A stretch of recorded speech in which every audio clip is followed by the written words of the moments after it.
Now to our next story from Watsonville. There's a problem at Pinto Lake County Park. There have been toxins infecting the waters, and they have been limiting the fun activities to the public. Recently, farming runoff has been escaping into the lakes, containing chemicals like nitrogen and phosphorus, and they have been causing the algal blooms to continue. For more on the story, here's Jacob Blair from Pinto Lake. Alright, thanks Alfredo. Yeah, here I am at Pinto Lake, and it's a beautiful day today, and as you can see, the lake's gorgeous. Nice blue water, and birds are flying around, and just a minute ago we had a boat go by, and it's just a gorgeous day out here. But for as great as it seems, unfortunately there's a big environmental issue taking place at Pinto Lake.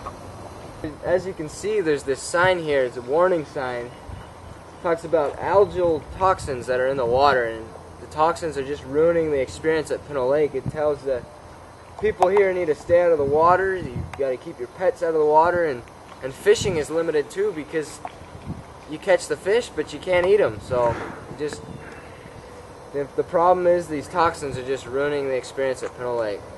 I'm at another portion of the lake, and as you can see here, it's just the water quality is just bad. There's algae and moss growing on the water, and the water color is kind of like, it's not a crystal blue, it's kind of a murky brownish color, and just doesn't look like something anyone would want to swim in. It's clear that the water quality is terrible, but what's the cause for this brown murky water? It turns out that with all the farming, the commercial Pinto Lake, that the fertilizers used have a lot of nitrogen and phosphorus in them, and when that fertilizer runoff leads into the lake, these toxins, they thrive the phosphorus and nitrogen, and when that's introduced, the blooms just go out of control. And another reason is the area surrounding Pinto Lake, the septic system isn't very good, and that also can lead to phosphorus and nitrogen runoff that leads into the lake.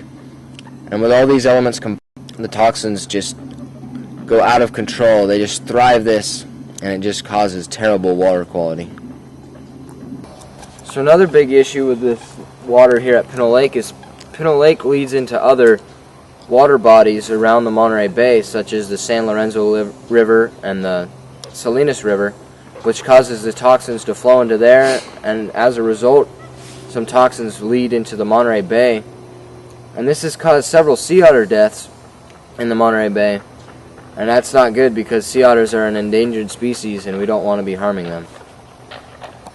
So here I am next to this other sign, and as you can see, this one too says that people and pets should avoid contact with water at all times, and brings up a good point down here. It talks about water color is not an indication of safe water, and that proves the point that even though the worst time for the algae blooms is during the summer when farming's at the height, that it's still, even now here in November, the water still isn't safe, even though it may look a little better.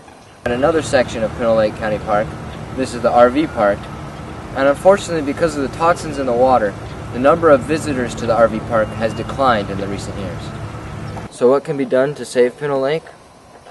We need to improve the septic systems around Pinto Lake, as well as improve the farming systems, so that not as much phosphorus and nitrogen runoff will lead into the lake. Therefore, the toxins will be unable to bloom, and Pinto Lake can once again become a great place.